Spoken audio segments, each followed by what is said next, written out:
com a pena da galhofa, tinta da melancolia, vou contar depois de morto como eu vivi um dia, cumprindo uma obrigação que para o mundo eu devia. Para não ser trivial como fui quando vivi, e por ser memórias póstumas de Brás Cubas, isto aqui, trata-se da minha história feita depois que morri.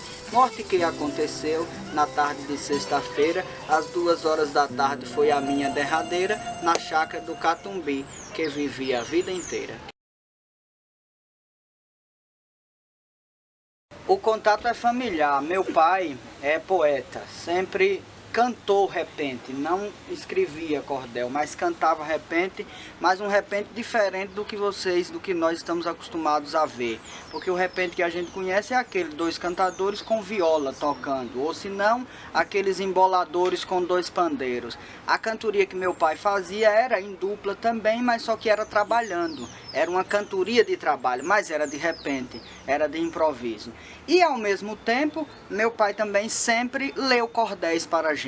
E aí é a partir desse contato, dessa leitura de cordéis dele para com a família lá na Bahia, que veio o meu interesse pelo cordel. Mas a princípio eu também não pensava em ser um escritor, não, porque eu comecei primeiro cantando, trabalhando na roça com meu pai. Depois, quando eu fui embora para estudar, porque minha cidade é uma cidade pequena, então eu tive que ir para uma cidade maior para estudar. Aí, como não tinha com quem cantar, porque meu pai não foi, aí eu comecei a escrever. E foi a partir daí que começou esse negócio, essa história de ser escritor. E hoje já estou com mais de 70 obras publicadas. Isso aí foi um convite que partiu da editora Nova Alexandria, que criou uma coleção chamada Clássicos em Cordel, para adaptar para o cordel os clássicos, tanto da literatura nacional quanto universal para o cordel. E eu fui convidado primeiro para escrever o Memórias Póstumas e depois para escrever a Escrava Isaura. E o intuito da editora é somente facilitar a compreensão destes textos que são tão importantes para a nossa cultura e para a nossa literatura, mas que são um tanto complexos para entender. E a gente precisa atrair a juventude, os adolescentes para ler, porque a gente tem que fisgar, também tem que ser atrativo. E confesso que Machado é complicado para ler, né? Considerado o nosso maior escritor, é complicado ler Machado, escrito há mais de 100 anos atrás. A cultura era outra, a linguagem era outra, a vivência sociopolítica era outra, então até palavras que estão lá nas obras dele hoje já caíram no desuso. Então, em cordel é para facilitar esta compreensão e para apresentar Machado de um outro jeito, mas Machado do mesmo jeito, porque o texto é todo fiel à obra que o Machado escreveu. Olha, eu acho que tem e está aumentando cada vez mais. Para você ter uma ideia, mesmo quando eu era criança, que meu pai lia cordéis para a gente já lia cordel que ia daqui de São Paulo, da editora Luzeiro. Eu não era acostumado a ler aquele cordelzinho do Nordeste, pequeno, tradicional de 16 páginas, não.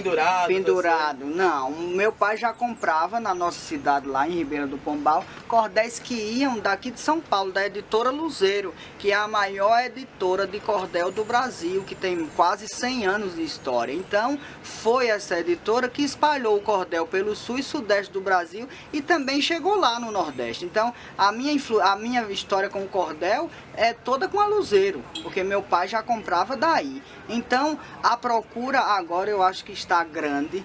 Essa coleção clássicos deu também um novo alento ao cordel e hoje existem várias outras coleções. Por exemplo, eu adaptei para o cordel outras obras, o Pequeno Polegar, a Branca de Neve, que foram publicadas pela Panda Books. Então, hoje todas as grandes editoras estão publicando cordel. Então, eu acho que está melhorando e a tendência é melhorar cada vez mais.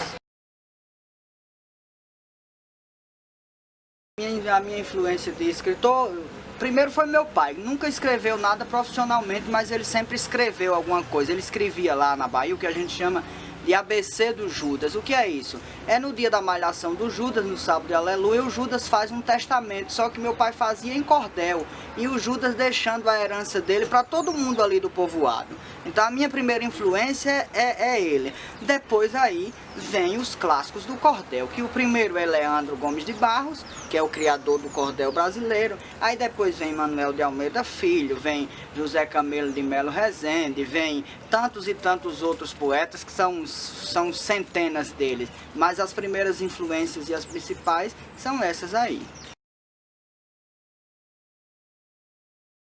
Atenção, o carinho e a gentileza dessa plateia seleta, atenta que com certeza me transportou para as nuvens com a sua singeleza. Cheguei aqui tão pequeno, mas voltarei um gigante, contando para todo mundo o quanto foi fascinante essa noite memorável com a turma de estudante. Voltarei sorrindo à toa, como quem ganhou a glória, por encontrar quem está construindo a trajetória. Vim aqui trazendo pouco, retorno cheio de história. Trouxe uma fonte rasa, mas bebi em uma mina, cheia de água tão doce e bastante cristalina, que quanto mais se retira, mais fica gostosa e fina. Pela atenção de vocês, sinceramente obrigado. Os aplausos calorosos deixam a gente emocionado. Eu vou querendo ficar por aqui matriculado. Partirei daqui partido, carregado de saudade, esperando retornar aos braços dessa cidade, para ser acalentado nessa universidade. Se eu pudesse não ia, porque desejo ficar. Aonde se é bem tratado, ninguém deseja arredar. Foi isso que sinto hoje ao pisar na UFSCar. Mas é preciso parar, porque chegou minha hora. Um abraço a cada um, quem me ouviu até agora. Saiba que vou, mas não quero, minha gente, ir embora. De coração agradeço a presteza de vocês. Quem me convidou para a festa, obrigado pelo que fez. Queridos da UFSCar, adeus até outra vez. Muito obrigado.